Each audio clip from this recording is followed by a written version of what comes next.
estender os resultados que nós encontramos no vídeo anterior. Ou seja, o volume do bloco retangular foi calculado como sendo a área da base multiplicado pela sua altura. Tá?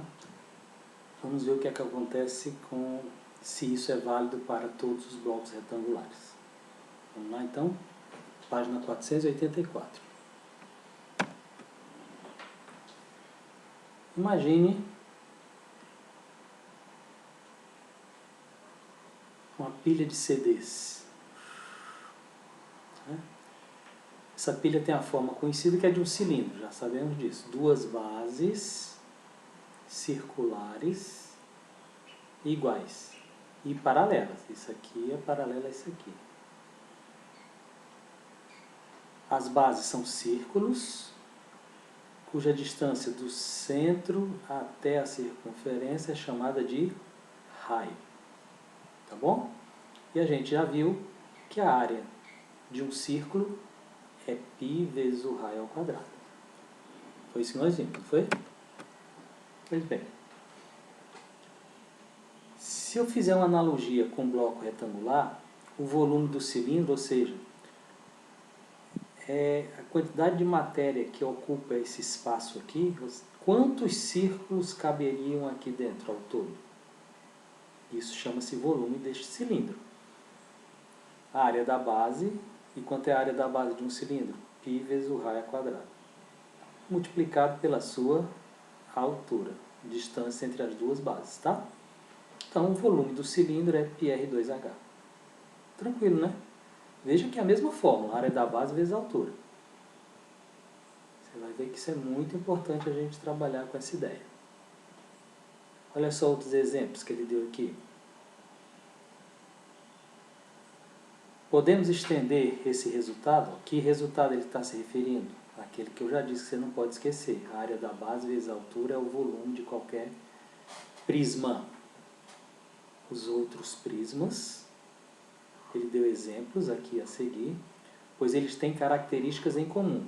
São limitados por duas bases, essa base e esta base, esta base e esta base, esta base e esta base, esta base e esta base.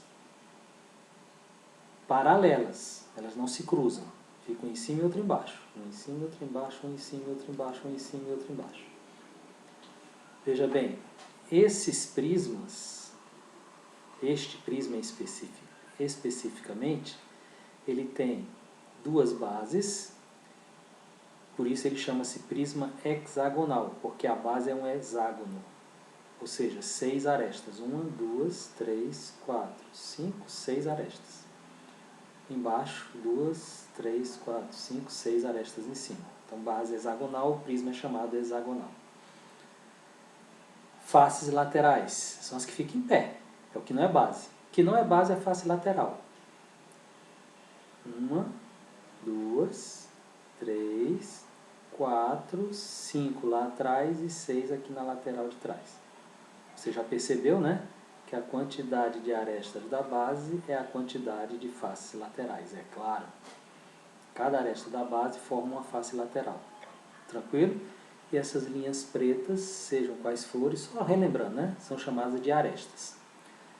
As linhas pretas mais escuras e as pontilhadas e as linhas pretas mais clarinhas são todas arestas. Aqui arestas verticais ou arestas laterais e aqui arestas da base, tá bom? Muito bem. E esse prisma é chamado hexagonal porque a base é um hexágono, que é um polígono de 6 lados. No caso aqui, 6 arestas, né? 1, 2, 3, 4, 5, 6 arestas. Esse aqui só, nas bases, aqui é um triângulo, são 3 arestas, portanto o prisma é triangular. Aqui suas arestas laterais, ó. As bases são triângulos, tranquilo, né? Quadrangular, porque é um quadrilátero, 4 lados, ó. 1, 2, 3, 4.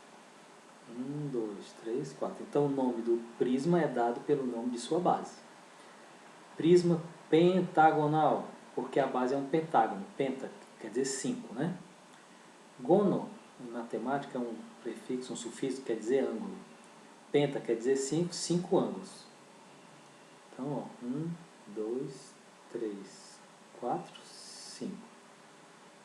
Chama pentagonal porque a quantidade de ângulos é a mesma quantidade de lados. Então, 5 arestas. 1, 2, 3, 4, 5. Claro que esse aqui não é um pentágono regular, né? Porque as arestas são de tamanhos diferentes. Mas não importa, o prisma é pentagonal e o volume dele sempre será calculado. A área deste pentágono multiplicado pela sua altura.